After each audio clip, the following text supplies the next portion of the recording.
Hi there everybody, my name is Kate and welcome to my channel, Trinergy Awakens Naturally. So we're creeping around in my house and a lot of stuff is coming in, so forgive me for the raw and real. However, it is what it is. So I was just getting a download. I was recently in a conversation with someone who was expressing to me the angst they felt in their soul about finding out that some of their family members are dirtbags. Which is super tough if you're an empath or sensitive soul or one of those people who just really recoils at the idea of that's awful. Then it can be really difficult to find out that, man, I got some real assholes in my family. And as we were talking, he was relating this story to me about a piece of jewelry that some family member stole from the mother. And I think it wasn't the direct brother or sister, it was the spouse of that person that they just lifted this jewelry. And so this person, blessed soul that he is, wanted to express that to one of the grandchildren or one of the, his brother, sister, whoever it was, wanted to tell them, look, your spouse is kind of grungy and that's gross and ew, can you do something about that? Because, mom's a million years old and all that. However, she's not finding her ring and she wants to know why this is missing, and can't imagine why she feels terrible that she's lost this valuable, piece of jewelry, and it's actually, your spouse. And the spouse basically just pawned it off as, well, it's going to be given to her anyway, or something along those lines. Made an excuse, made a justification for how it is that I can still remain married to this person who's a whole thief. And the thief, didn't get confronted in this particular story, didn't get confronted directly. However, I know from my own experience of, thieves within my own family and real just dirtbag behavior that was super embarrassing and, shocking for me personally to unveil and realize in my own family lineage, directly hitting or going to people that are really, they're in the midst of all of these terrible criminal behaviors, directly coming to them and confronting them. I haven't seen that work out very well because they get very nasty. People that are resorting to those kinds of actions are on their last legs at this time in human history and in Earth history. They're on their last leg of what they're trying to do to survive and keep their facade quite alive. And so what this man was relating to me was pretty tragic and awful, and I'm not downplaying that. However, I said, can you see the folly in just how extreme people are in what they're going to do to cover up what's really inside of them, which is that somebody feels so tiny and so small that they have to go and thieve something from another person, that their crow-like, shiny ethic is that they're going to take something from another person, and that's the kind of thing that they're hoping and praying will bring them some sort of satisfaction or some sort of realness in who and what they are. That's the desperation that comes when people's masks are ripped off and just, left on the ground, that they're naked and vulnerable, and figuring out that, hi there, Emperor, you so naked, we can see you just fine. And for those people who they've been able to buffalo or bullshit the people around them for decades, for their whole life, or however long it's been going on, that they've been able to wear that mask and have that be okay, they're not going to want to put up with somebody ripping the mask off or telling them, yeah, you're whole naked, I can see everything, your junk's hanging out, and it's not pleasant. They're not going to want to know that. They're not going to want to be unveiled. And you can see this on a global scale that's happening. You can see it on the world stage. If you can't look at it, in your own personal family, just take it out to a broader context, go out to the global vision and see that there's masks that are being ripped off and taken off, falling off, etc., all over the place. And that can be a real challenge to, our little kid inside, or our little person inside, or our vulnerable, sweet self, to go, oh my God, that's my so-and-so, that's my such and such. And that is the work of people who are ready to do their spiritual journey. Those people will get there too eventually, however they do. However, it's not the work to try to bring them along. It's to cope with, because this particular person I was speaking to, he said, I found that some of the most, egregious behavior, and I just don't know how to cope with it. And I said, if you can really pull back from it and be able to see That's how frightened, tiny, and awful people are willing to be. They're willing to sell their soul, they're willing to sell their mind, they're willing to sell anything to keep up with something that is, coming down. And it's not a matter of that I need to go and rip a mask off. The world is, doing that for us. Circumstances are doing that for us.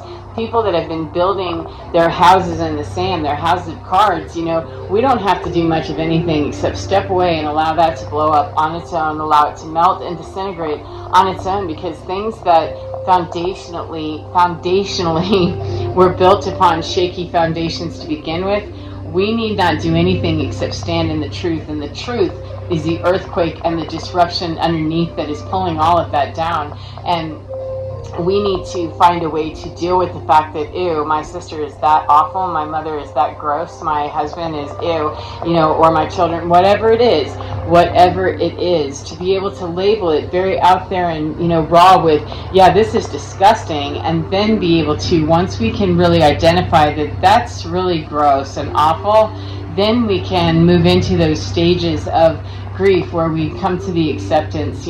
Most of us can hang up somewhere in the denial part because we don't want to believe that our mother or sister or brother or whatever is just that gross, or that they're willing to sell us down the river, or they're willing to do something so horrible. Crimes against humanity begin right at home. We start throwing our family members out left and right when we're challenged, and keep working our way up the food chain. However much power we have, man, we're going to exert and squirt, especially now. And so if you're on the receiving end of that, being thrown out, cast out, it can be really difficult, and it's easier for the human mind and the ego to understand that, oh, okay, well, I'll just make an excuse for, well, the ring was going to go to her anyway. Yeah, so then she wouldn't have needed to thieve it. Okay.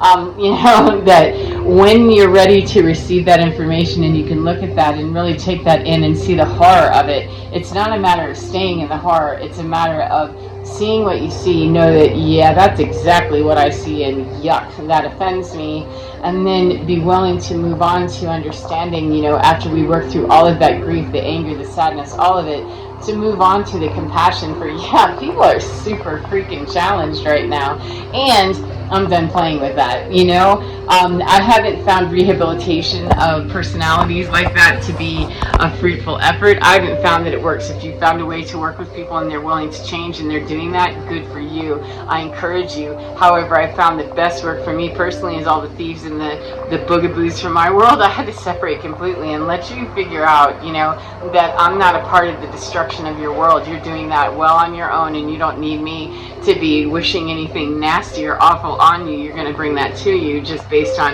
this horrible behavior that you've engaged in, and I'm going to go and deal with the horrible behavior that I've engaged in at the level that I did, and by supporting anything that looked like what you were doing, my codependency, that I'm going to come into me. And that ultimately is what happened in this discussion with this man, is that it's codependent to take on any of the karma of what that destruction is. It's also codependent and toxic to think that we're here to save that. We're placed into families for whatever reason we are. We're born into them. We're friends. We're, in a job, whatever it is. And we always, no matter what situation it is, blood or not, we always have the sovereignty to say, yeah, I'm not about that fuckery anymore. I'm not going to do that anymore. And we don't have to walk away, exploding the joint before we go. However, if that's how we need to leave, it's a matter of exit and just detach ourselves from that situation so that it can be left to do its own sovereign business at whatever level that it's doing. And then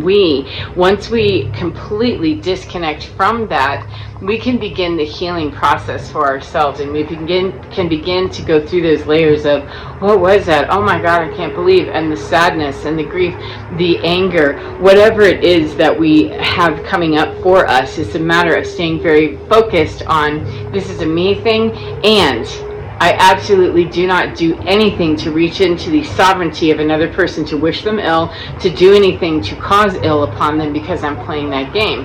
And if I really want to do this consciously and well, then I get out of that game. I stand above it and I observe it and go, yeah, that sucks, and it blows, and it hurts my feelings, and man, makes me cry, makes me want to punch things. Cool. Punch your pillow and leave it right there at that, and never reach into the sovereignty of another person to try to fix the problem with them reaching into yours.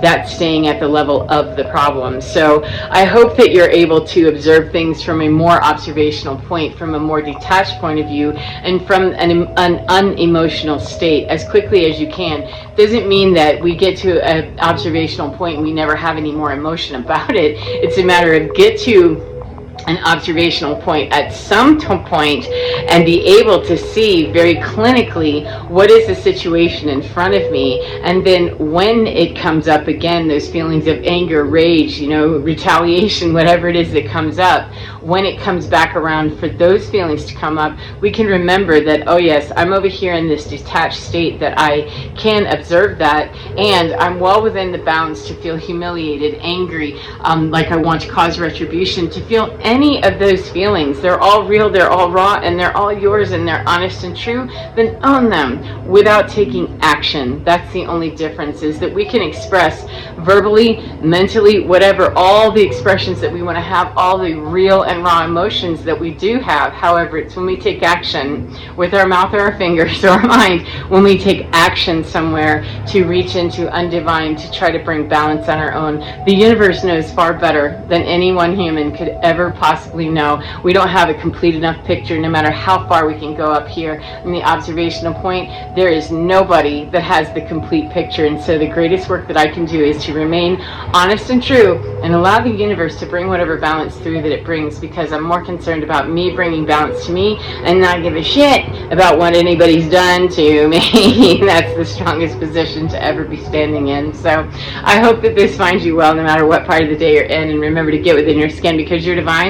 It is absolutely fine. It can do your business with you and for you and through you just fine. It's the most balanced place in you. It's the most pure state in you, and the more that you can channel that through and really be an open vessel for spirit and universal energy, pure source energy to come through, that will help you move through all of those human stages of feelings and the icky and the gross and all of that, to get to that place of, I see, my observational point is, yeah, that's no longer bothering me, and then we don't have to observe that at all. We don't even have to remember it. It'll fade out into the mystery of, yeah, that's something I think I heard of a long time ago, and I don't really remember that. So, which is freedom, ultimately, that all of us are seeking, is to be free of all the garbage and the fuckery that we used to participate in. So, as I said, get within your skin, because you're divine, absolutely gorgeous, totally beautiful, and welcome to 2026, because you're totally fine. Take care of yourselves, and I'll see you again next time. Mwah. Goodbye, friends.